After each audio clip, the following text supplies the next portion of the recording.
All right, we are live. Well, good evening, folks. You're watching the Clubb Tracks TV show, and I'm your host, Noel Clubb. And welcome to Spanglish Sports World Network on Zingo TV, channel 250. Please remember to download the Zingo TV app from respective iOS and Android app stores, as the app is absolutely free.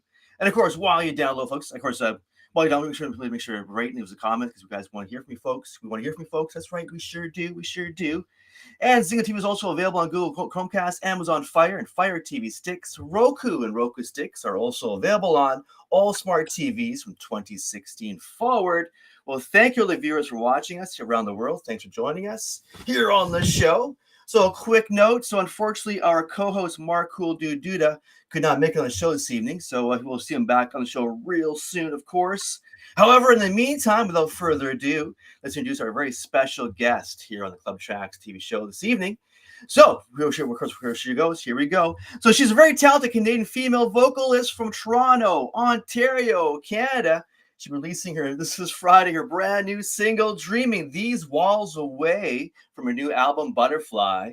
Please welcome Robyn Black to the show. Welcome, Robyn. Hello. Thank you so much for having me. Yeah, real pleasure. So how you doing this evening? I'm good. I had a nice, lazy Sunday of lots of housework and kids running around everywhere all day. So. Oh yeah, typical Sunday, eh? Typical Sunday. Yeah, typical Sunday. Yeah. So tell us, are you originally from Toronto, Ontario, or are you from elsewhere? No, I was actually born in Montreal. Oh wow. Yeah, when I was about 9, my family moved to Vancouver. So I grew up in Vancouver until about 16, 17 years ago. So I graduated university and then I moved out here to sort of focus on music. And it was kind of a nice transition from living at home and then moving to Toronto to sort of become independent and pursue my dreams. And I met some amazing producers and people in the industry here. And I built a life here for myself. And I did end up going back to school and becoming a teacher. But I always still kept my music going. And here we are today. You still go back to Montreal to visit? Like you go back every now and then? Or what's the story Sometimes there? I used to go back more. I still know, I still have friends there. But yeah, not as much. My husband and I used to have a tradition every New Year's Eve while we were dating for a few years. We would go to Montreal for New Year's Eve. So it's still a place I love to visit, but it's not somewhere we go often. Not very often. Yeah, I hear you. Oh, if anything, I got to go back to Vancouver, but my parents just recently moved from Vancouver to Toronto. Oh, wow. So now I've lost my main excuse to go back to Vancouver, but hopefully, because I do still have a lot of friends in Vancouver, so. Very good. Whereabouts? So are you? Whereabouts in Vancouver? You have more of the in Richmond, sort of. Richmond. Yeah, it's like near the airport. Yeah. Richmond, BC. Very good. Mm-hmm. And then, of course, you've been in Toronto, like you said, for quite some time now. So, yeah. Like, how has Toronto kind of shaped you as a person, but more importantly, in this case, because this is your episode here, as an artist? How's it shaped you as an artist? Well, moving to Toronto sort of really fostered my independence and sort of made, forced me to sort of really focus on what I want to do and who I want to be. And I did always have a passion for teaching. And so I kind of have been doing both for a long time, doing the teaching and doing the music. And shortly after I moved to Toronto, like I'd had a lot of experience as a musician in Vancouver, singing with big funk bands there and doing national anthems for sporting events. And at one point I did have a record deal and had songs on the radio and was writing with producers out in Vancouver. And then Toronto was sort of a really nice natural progression to continue to grow my career. And I started working with some amazing producers and songwriters here. And so about a year after I moved here, then I started getting involved in the live music scene. Mm-hmm. So I started performing at all the bars and clubs, and I got hooked up with a corporate band that I'm still with today, the George St. Kitts Band. Right. George is part of my story too when we talk a bit later about the album and Lou Pamonti. But yeah, I started singing in the wedding and corporate scene, and I've just sort of been maintaining that. And then, opportunities come and go. And then since I've met Lou, I think that's when I've really sort of just, grown into an artist. And he's the first producer ever to really just, dedicate, a large chunk of his time to work with me. So exactly. it's been incredible. It's been incredible. And Dreaming These Walls Away is actually, it's a new single that came out on Friday, but it's not actually on the album that was released a little while ago. It's going to be on the second album. So there's like a series of singles now that we're releasing that eventually will accumulate to become album number 2. Gotcha. Well, tell us a little bit about that record deal. That was really kind of interesting comment that you made earlier. Yeah, I mean, so I had a song on the radio, and then I was sort of discovered by a producer and songwriter named Vince DiGiorgio, and he had a record label in Vancouver at the time.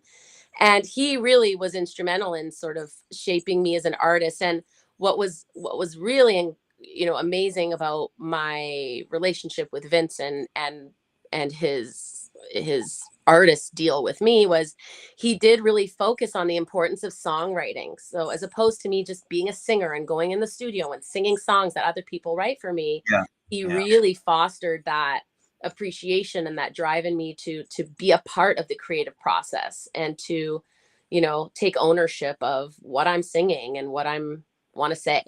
And, as a songwriter, I grew from that into more of a songwriter. So because at the time when I had a record deal, it was very hard to really pinpoint my style as an artist because I kind of could sing anything. So I think that's kind of where things faltered when this was when I was a teenager. Right.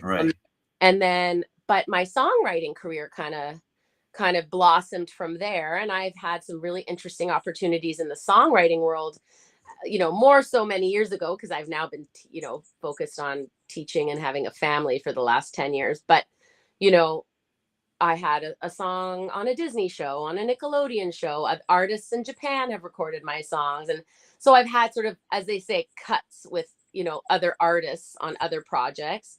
I've done some voiceover work. I did a Folgers commercial. So I've sort of been involved in different aspects of the music business. But only until recently have I really sort of focused on me being the artist and coming out from sort of behind the scenes. And No kidding. Yeah, actually, I was actually going to explore too a little bit more about your style, your sound of these, of course, your single. I love the style you have. It's very up tempo, R&B, soulful pop thing going on there. Yeah, very very up tempo. And actually, I love that kind of vibe. This is it's a vibration vibe. You kind of yeah. So what inspired all that? Because I hear obviously the inspiration, but what is it for you? Like what kind of inspired you to write songs of this kind of a nature? I've always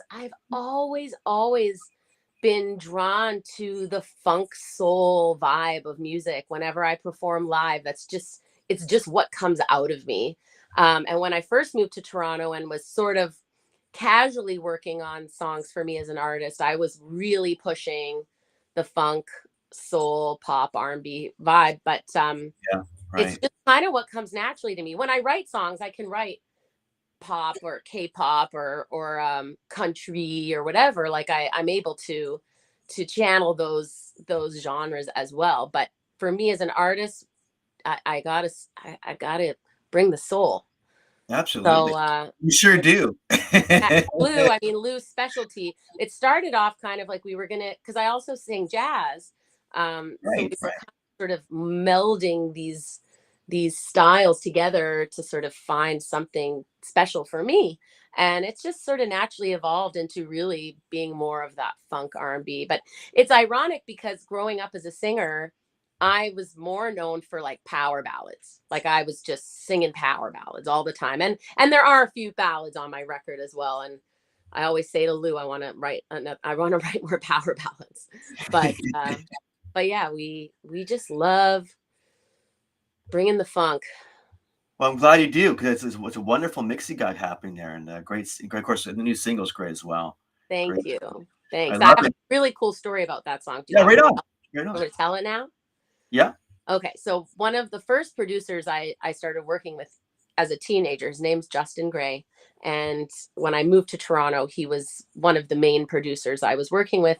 Sadly, he's moved to LA and become a big deal out there. And we are still in touch, and we still, you know, he's still a big supporter of mine. And I know I can always count on him for advice in anything I'm doing. But a few months ago, I've lost track of time, but a few months ago, he was in Toronto for a premiere of a movie he was co-producer of. And I think he did all of the orchestration for the movie as well. And it's called Spinning Gold. It's actually on Netflix. You can watch it on Netflix now. And it's a really interesting movie. Him and his partner wrote and produced the movie, and it's about his partner's father and his father's life in the music business. So I went to the premiere with him, and he was on one side of me, my husband was on the other side. And in the movie, a character in the movie, one of the lines was, "I'll just be dreaming these walls away." And right away, I like elbowed Justin, and I was like, "That's a hook, and I've got to write that song." That's the song title right there. I'm like, "Can I write it?" And he's like, "Well, ask the writer of the movie." And so after the movie, when I was chatting with everyone, I went up to him and I was like, "Can I use a line from your movie and write a song?" I don't think anyone thought like, "Oh, she's actually going to write it," but I did. And I was bugging Lou to write it for a long time. And it just sort of happened so naturally. One day we had finished recording one song, and I was like, "Let's start working on this." And I was already on the microphone, and Lou just started jamming, and I just started singing, and it just happened. So it's one of my favorite songs that myself and Lou have done to date. So I hope everyone goes and has a listen. They better go listen to that song. It's a great track. No, to me, that's a hit. Like when I hear that track, it's really catchy. It has a great hook, like you're saying. Wonderful hook, but really up tempo. Yeah, I love the idea of it too, because not everyone is always happy with their lot in life, and it's sort of the sentiment of like, you can use your imagination to escape reality and to dream and think of a better future that eventually can come to fruition. So yeah, it's a good message exactly as well. On top of a great song, it's a great hook to it. Thanks. No, that's excellent. Was that Lou that does all the horns, like in terms of writing the horns in there? Was that him? So Lou arranges all the instrumentation, and then he hires like musicians to record live. So we usually we don't have a ton of songs with live horns. We do have a couple. Yeah. But we always usually have bass, guitar. Lou plays the keyboards. He's the piano man. And whatever we need. A couple of songs we've kind of tried to focus on the more modern sort of synth sounds, and that's been fun too. But yeah, there's nothing quite like live musicians. And as much as I love writing the songs, only recently have I had the chance to perform our original music live, and that is just takes everything to a whole other level. Absolutely. Performing your own music live, like with a live band, there's just nothing like it. So exactly, especially like I said, your new single "Dreaming These Walls Away," that's a great track for playing live. It was amazing. We did it at we had an album launch a few months ago, and I said we have to do this even though it wasn't released yet. It was sort of like a teaser for the audience, and we did perform that one live. So that's a great song to do live. It really, that's an opener, even like if you have a short set, a closer. It's really is. Congrats on that single. It's a great track. So thanks. Yes, well done on that. I love that soulful thing too. I always have been a fan, which rock or it's pop, or basically it's like Motown. But I've always loved that element to music. Yeah, heavier songs. Yeah, blues, exactly. Yeah. Me too. Totally agree. So I ask you. So like you're going back to this, you being a teacher, which is really fantastic. So what is it you teach, by the way?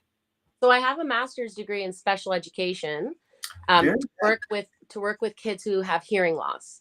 Gotcha. So I run a special program within a public school, and I work with kids who have hearing loss. So I don't do sign language though. Everyone asks, "Oh, so you must sign?"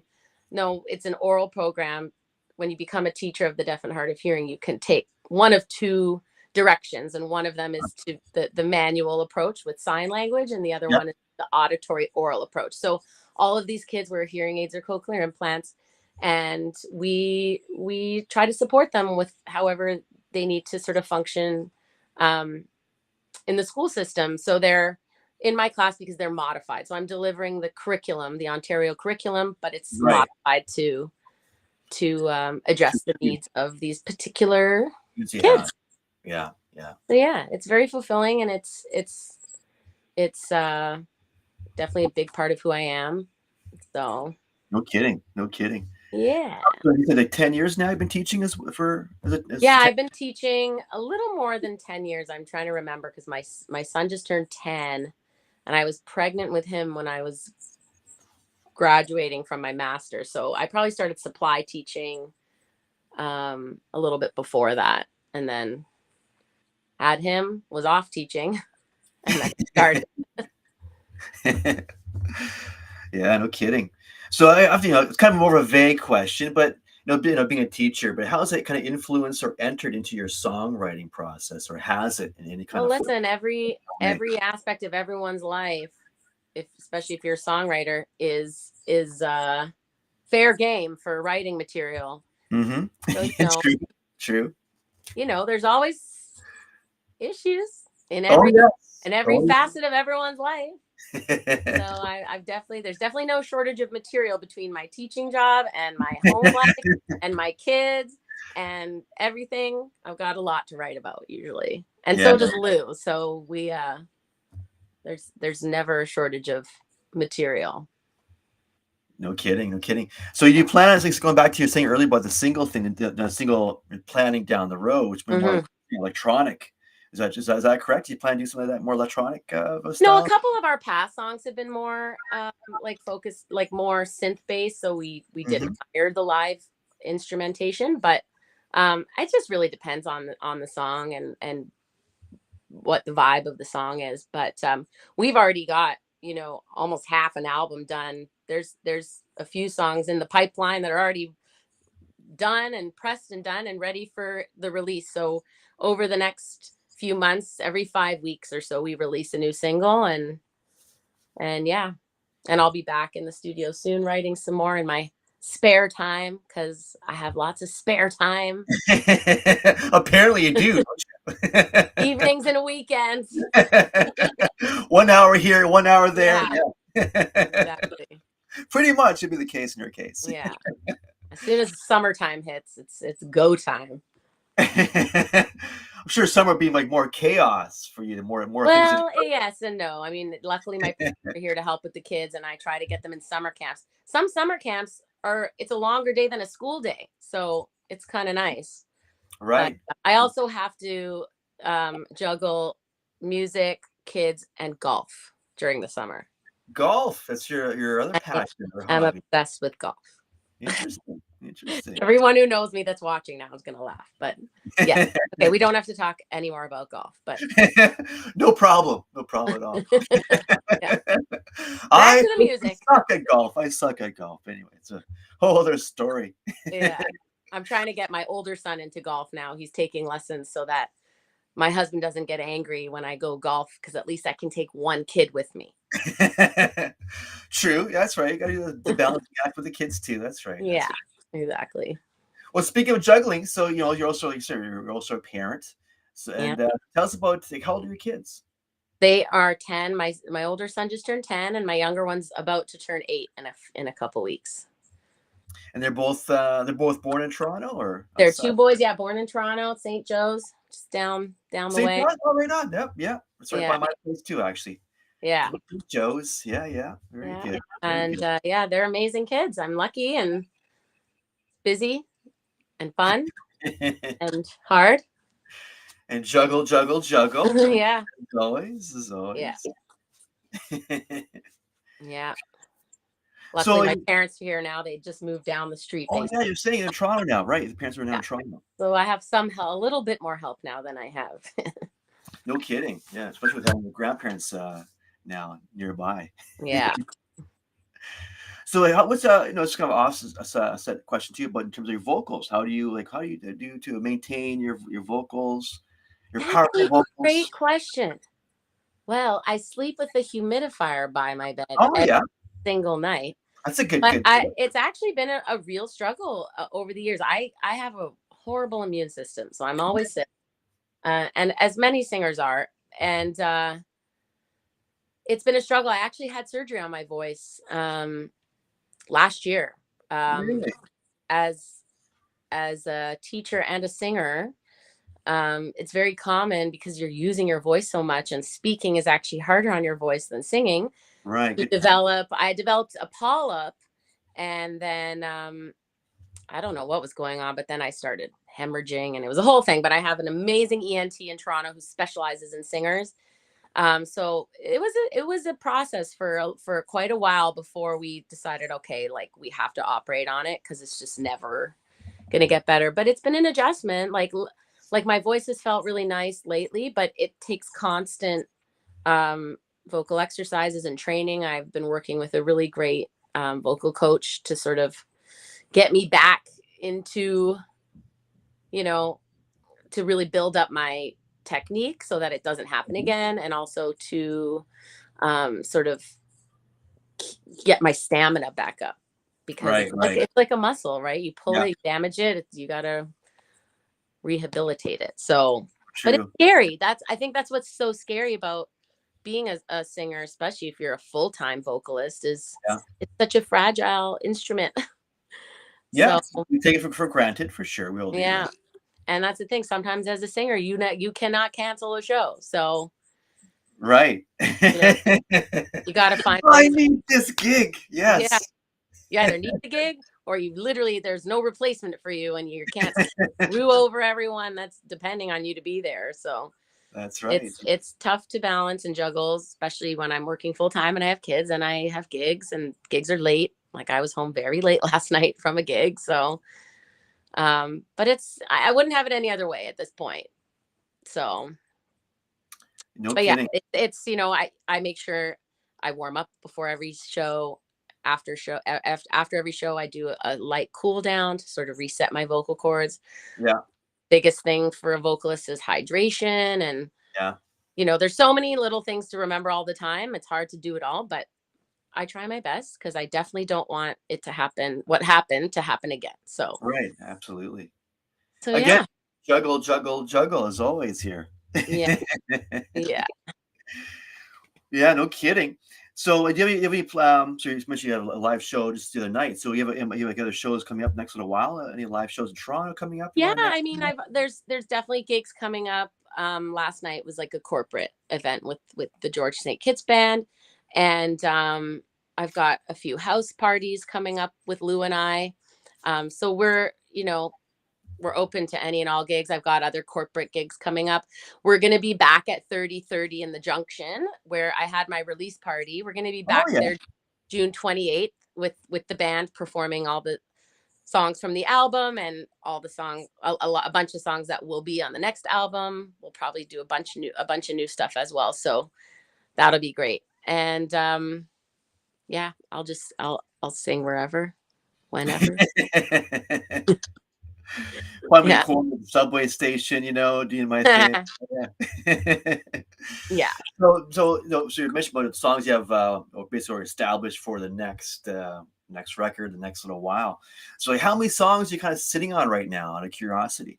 Oh my goodness. So Sounds like you got a since lot the sitting first on. album came out, I think we're on yesterday was either single number 2 or 3 for the next album. And then I think we're sitting on another 3 or 4 that are done already. Wow, So that's a lot. um we're almost halfway through another album. So only a few more songs to write. No biggie.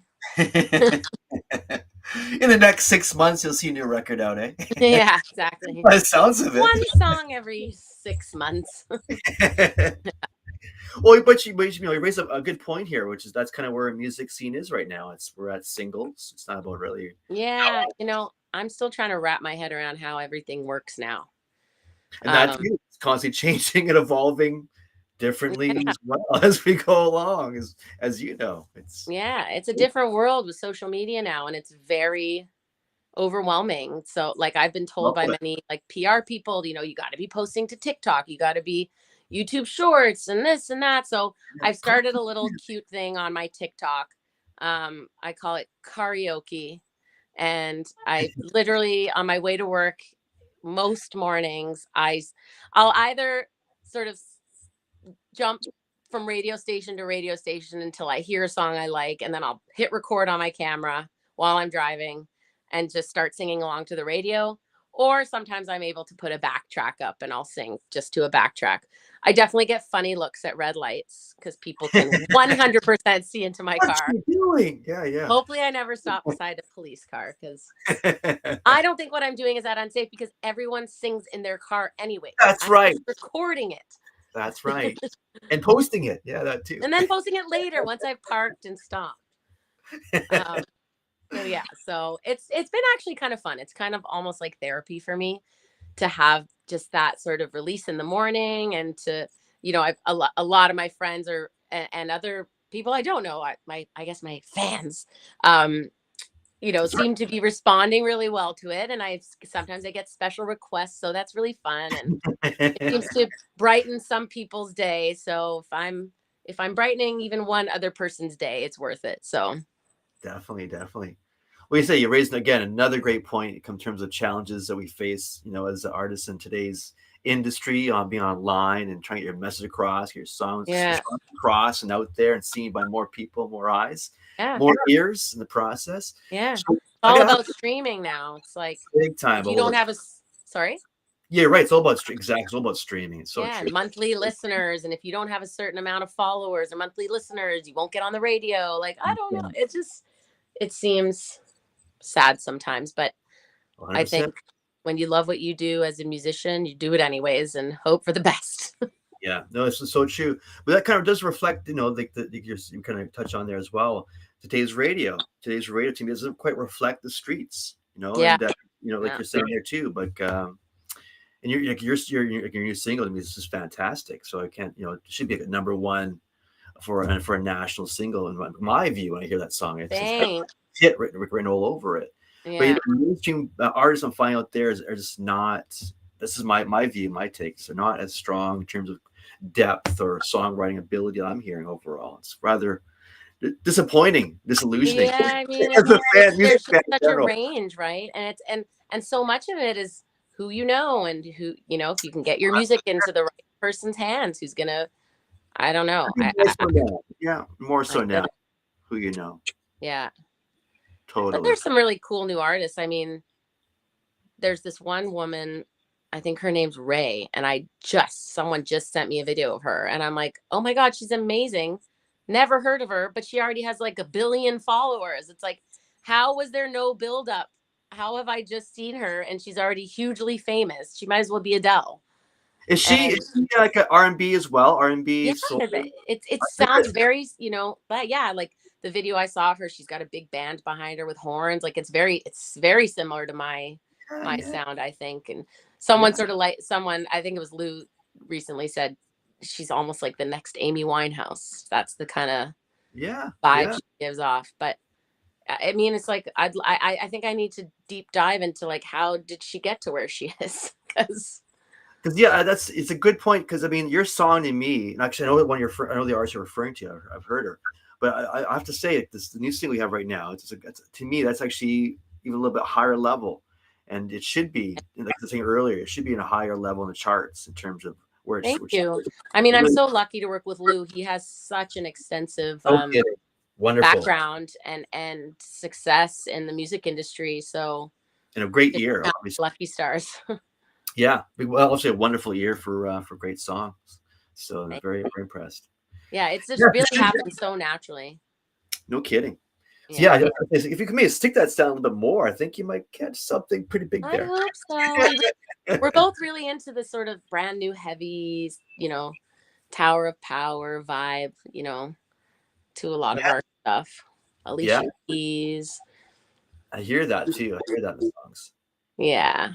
especially that the wall of kind of the tower thing. We're coming back out of what's the producer's name again from the '60s, late '60s? That was he was actually worked for the Beatles on their last album, Let It Be. I can't remember. His name fails me right now, but anyway, it's kind of the Yeah. same kind of melody he kind of developed in the late '60s. Was Yeah. that very soulful, but very full, rich sound he had. Yeah. You got that happening going on in your sound too. So yeah, I'd say I stick to hope that. so. Thanks. Stick to it. You got something We'll really. keep at it. Hopefully, Please hopefully do. we can. Yeah. Please do. I was gonna ask you too, just as, like, in terms of playing. Do you prefer playing live? Do you prefer being in the studio? What's your like your preference there? I like both equally. I think one of my strengths as a vocalist is being in the studio. Yep. Um, I also am a demo singer for H.E.R. So if anyone's listening that needs a singer for their track, I have a home studio I can record at home. Very um, good. but Good. I really love whether it's when it's my song, I love singing my song, obviously, and then I love performing my own music live. But when I'm hired to sing someone else's song, I think I have really unique skills in the studio in terms of, being able to follow direction and interpret it in a way that is representative of that writer or that artist or the project that it's intended for. I'm very quick in the studio. I love coming up with interesting harmonies and I love being in the studio. Um, but I also love Great singing. process, So basically. it's both. So it is both. It is both. Yeah, yeah. Yeah. Definitely. And you can see also why, because you got the creative process when you're in the studio. So you're exploring your ideas and bringing it onto a Yeah. real palette, if you would. Yeah. And And to, also if you mess up, you could just do another take. yeah, it's ridiculous. Whereas when you're performing live, it's like, yeah, It's like, oh no, oops, keep going. oh no, so sorry. Yeah. Hopefully no one heard it. Or was recording that. Yeah, right Yeah. on. Or post on Yeah. YouTube. Yeah, for sure, for sure. Exactly. So, how would you describe would be so far your highlight so far on your journey you're on as a musician, as an artist? Would be a highlight so far? I mean, it would be definitely sort of eh, growing this writing relationship and album with Lou and performing our music live. That's a huge highlight. I've never been on a stage as the artist, as the lead singer performing my own song. So that's a huge highlight. And then Yeah, just so many opportunities that have sort of come from that and largely through Lou and being able to get up at Massey Hall, even if I'm singing background vocals, I'm singing on the stage with some incredible Grammy award winning artists for different functions. So yeah, so um, cool, so I've cool. definitely, yeah, I'm trying to think back because I know I've had some incredible moments too over the years. I think also a huge highlight was when I did have a song on a Disney show and seeing that song That, performed by those that's famous. so It was on Austin and Alley for their like Halloween episode, wow. and that was very cool. And That was also having I sang a Folgers commercial during yeah, no COVID. kidding. Yeah, no Um, kidding. During so that COVID. was cool. All my friends would send me video. Oh my God, we your commercials on TV. And they sent me videos of. I wasn't on. Like you don't see me. It was just my voice. Thank God. Yeah, yeah. I was like, oh, But I know the voice. I know the voice. yeah, yeah, exactly. No, So those yeah, are great highlights. Those are great highlights. yeah. No, very cool. Once again, is there something that you have like a dream project or something you would like to have a collaboration with as a songwriter, song, Oh single? my goodness. I mean, I just want to continue to push myself and to grow as a singer and a songwriter. You know, I don't have a lot of time to be songwriting, but I'd love to make more time for it. Most, in the summers and in the evenings if I can. I have a song I wrote a while ago, is actually going to be on quite a big artist album coming up. Her name's the Queen Priyanka. Hmm. Um, so I co-wrote that with Craig McConnell and Liz Rodriguez, who are also hugely successful songwriters and producers in the industry. And um, I would just love to do more of that at some point for sure. It doesn't always have to be about me as an artist. I love writing on other projects, and Yeah, obviously. Yeah. so that to me would be a goal of mine down the road at some point is to is to sort of grow my the demo singing side of things, especially because I can do that at home in my spare time. Um, and then songwriting more, on other projects too. Yeah, so it's all great stuff. And then Lou is never allowed. Me and Lou will be together forever. So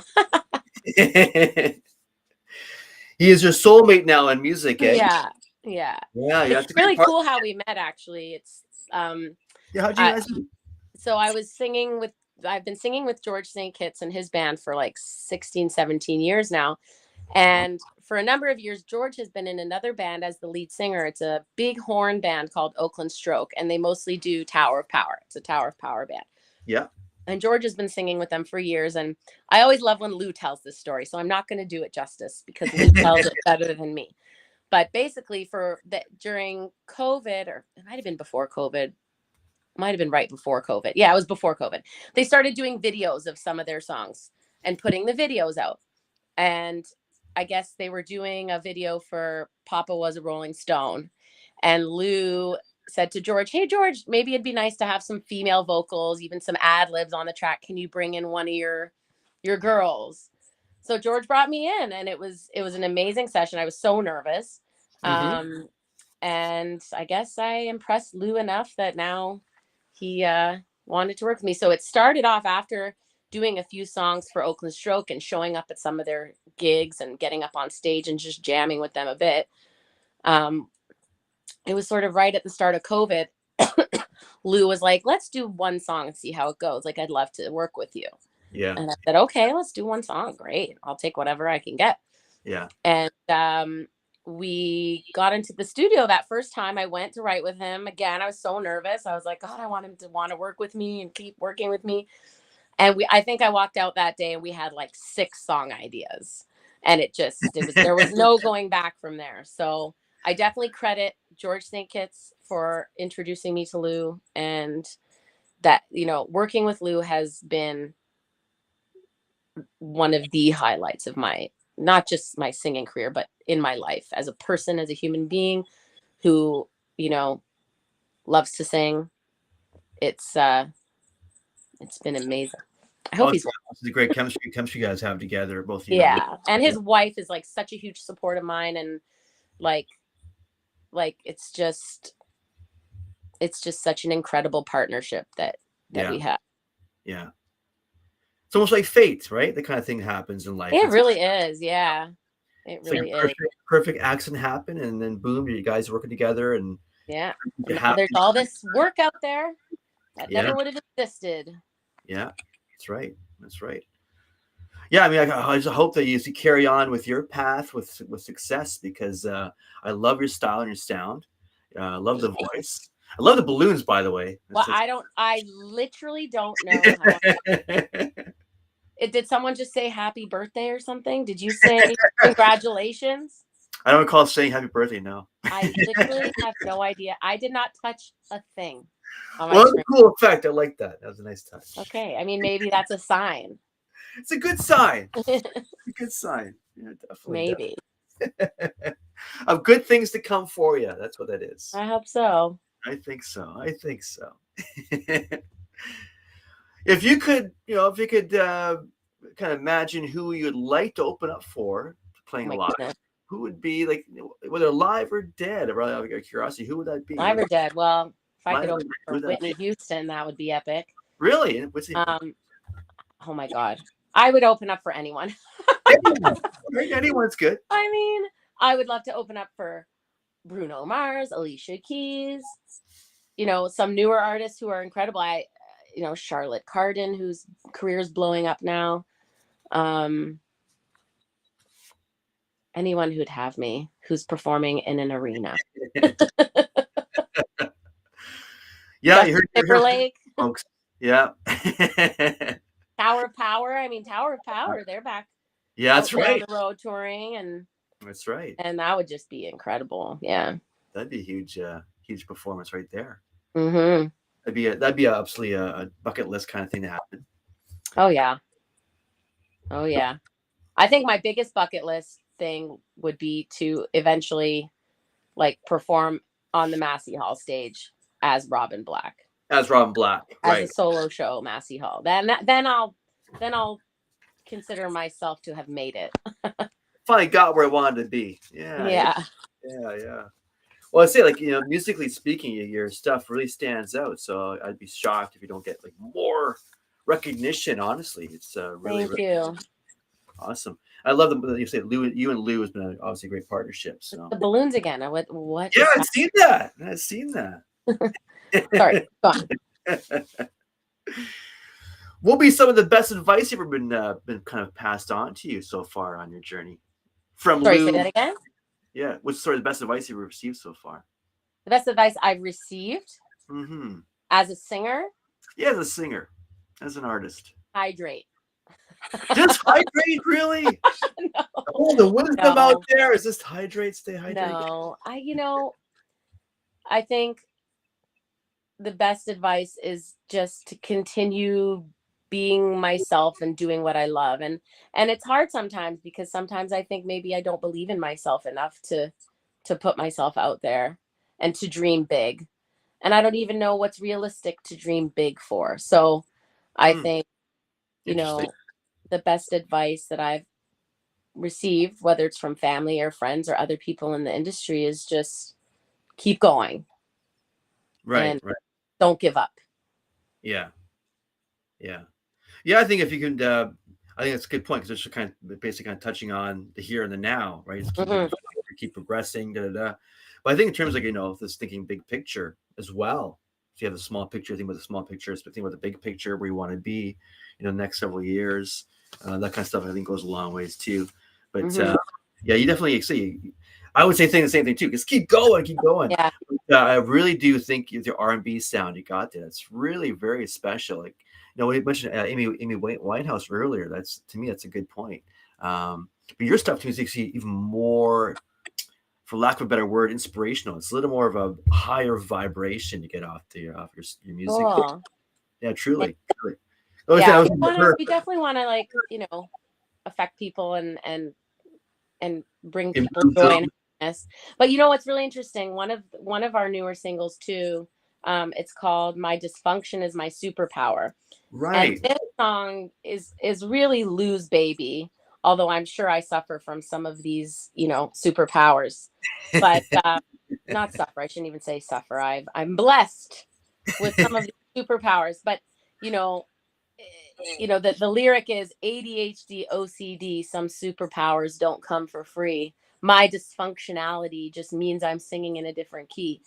And it's a great line. What's cool about that song is that what I'm noticing, and we're getting some really nice feedback about it, about how, wow, my daughter, just got diagnosed with ADHD, and this song really resonates with us. Like, thank you for, for putting it out there in such a positive light. And, the song really speaks to Lou's experience growing up and him being on some whatever spectrum that there is out there. And at that time, no one was really labeling it, or if they were, it was like a negative thing. Right. And his story is sort of, as soon as his hands found those keys on the piano, as I think he told me he was like 12 before he started really playing the piano. Before that, teachers were having a hard time with him. But as soon as he found the piano and could just channel everything into that passion of his, he became a different person. And he was able to use those sort of,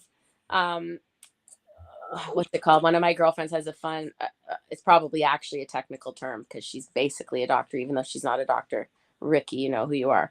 Neurodivergence, that's the name for it. It's like the neurodivergence. So it's like, it's not a disability, but it's just a different way of your brain works in a different way. Right. But, turning those things into such positivity and making something so good come from so beautiful. Yeah. Out of that. Yeah. So that's, I mean, we're really proud of that song too. And that's a super upbeat funk song with horns. And that's one of our favorite songs, definitely to do live as well. So, that's I think what's special, regardless of how successful we become or how much money we're making from any of this, which is Not a lot. You know, But it should just be that we're way touching more. people. Should be way more. Yeah, I wish. Just we're, that we're affecting people, and we're Yes, in a really positive way. yeah, that's Obviously. what from it. So, and Well, I'm so curious to see how my kids end up, you know, viewing my music down the road. They're little now, and they're only just starting to like somewhat appreciate it. And yeah, sometimes I'll catch them like humming one of my songs, and I'm like, oh, it's so that's cool. That's cute. Yeah, but you know, it's sort of like I'm leaving a legacy that I hope they appreciate when I'm, I'm you know, sure they will. I'm sure they will, though. 'Cause yeah. yeah, yeah, you obviously have a very unique style. It's, I can say they spin off the genres, but you have your own unique sound that, to me, as of your signature. And Thanks. I love saying your vibration with it all. To me, it's a next level vibration. So Cool. it's a winner. It's a Thanks. winner. Now go tell all the top level record That's right. executives and Get the word out there. radio stations and The word out there. So. I just need one thing to go viral. That's right. Just one thing, kids. One thing. Just One one. karaoke. So true in this day and age. Hey, Yeah. different age we live in for sure. It's sad, but it is what it is. It is. It is. But no, I really do think your kids will look back on your stuff as time goes on. I think, well, that's really awesome what mom did. So yeah, Yeah. definitely. Actually, my dad was a drummer, so small, so I know he's a drummer, but nobody big. But I would have fond memories of that stuff too. Yeah, they were at my album release. That was the first time That's really they cool. really saw me up on stage singing, like, and they made it through. They were right up front and center the entire show. So that was because when they were little and I would start singing, they'd be like, "Mom, stop singing." I was like, yeah, actually, we like this now. We like this now, Mom. Yeah, yeah, yeah. So where can people get more information on you and your music? More importantly, online, where can we find Well, you? the album and all my singles are all streaming on all music platforms, Spotify, Apple Music, everywhere you can think of. And then you can follow me on TikTok. I think oh God, I've just changed my TikTok name, but I think it's Robyn Black Sings. And then my Instagram is Robyn Black Music. I also have a Facebook page, Robyn Black Music. My website is robynblackmusic.com. Robyn with a Y. I need to clarify. Robyn with a Y, exactly. Everyone spells it with an I. That's so true. Yeah, Robyn with a Y. And yeah, that's where you can find me. Very good, very good. Well, it's all really great talking with you, and this is really cool. Of course, and thanks for the music this past week. It's really beautiful hearing your tracks, and it's great stuff. Thank you so much. I'm gonna keep it cool. So songs my playlist now on a regular basis. So thank you for that. Awesome. Thank you. One fan at a time. That's right, eh? Very smart of you. Very good. Yeah. Once again, thanks, Robyn, for being on the show. Really great pleasure. Thank you so much for having me. And please stay in touch. Keep in touch with us about how you're progressing, how you're going. I'll be back on the show down the road with more hit singles to share with us, right? Awesome. Well, thanks again. Of course, thank you, viewers, for watching the show as well. All right. And of course, my folks, check out Zingo TV for all the news. Watch it, hear it, read it, download it, live it. And of course, man, love it. Thanks, folks, for watching. And thanks, Robyn Black, for joining us as well. Take care. Thank you, Robyn. Thank you. All the best. See you soon. Okay, take care. Thank you too.